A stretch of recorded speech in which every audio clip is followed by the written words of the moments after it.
Welcome back sa ating mga balitang basketball. Kahit kinuha muna ng Pelicans si Coach James Borrego bilang kanilang interim head coach, ngayon ay hindi pa final ito kung siya na ba ang magiging head coach ng team na ito. Sapagkat sa ngayon ay kanilang tinitingnan itong si Coach Darvin Ham bilang kanilang susunod na head coach sa kanilang team. Naging head coach itong si Coach Darvin Ham sa Los Angeles Lakers.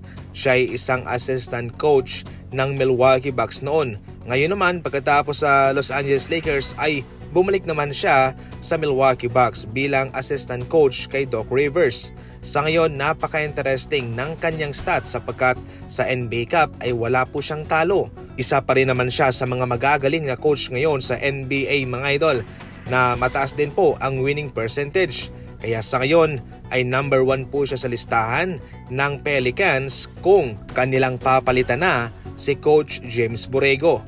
Bali sa ngayon ay kanilang babantiyan muna kung magiging maganda ba ang performance ni Borrego sa kanila.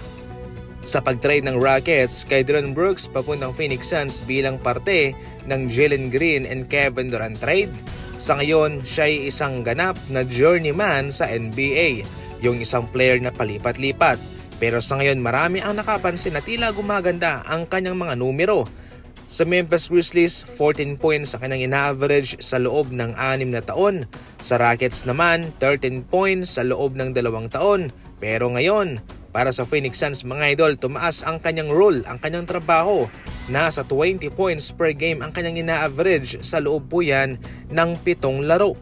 43% ang kanyang shooting sa field, mayroong 3 rebounds per game, 2 assists per game and 2 steal per game. Kahit papano ay malaking bagay itong mga numerong ito galing kay Brooks sapagkat nahihirapan si Devin Booker na makahanap ng mga kontribusyon sa iba niya mga kasama. Somehow, itong si Brooks mga idol ay nakapagbibigay ng isang solidong kontribusyon sa kanila, especially sa ngayon na hindi pa makakalaro sa Jalen Green.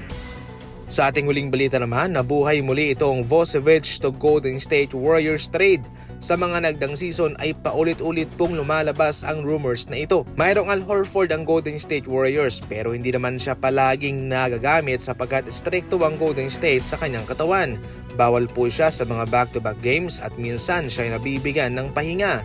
Pero kung pag-uusapan itong si Nikola Vucevic, isang traditional na center na mayroong shooting sa 3-point line at matibay ang katawan, di hamak na malaking upgrade po ito kay Al Horford. Sa ngayon nga ho ay nasa 16 points sa kanyang ina-average mga idol at nasa 10 rebounds per game pa.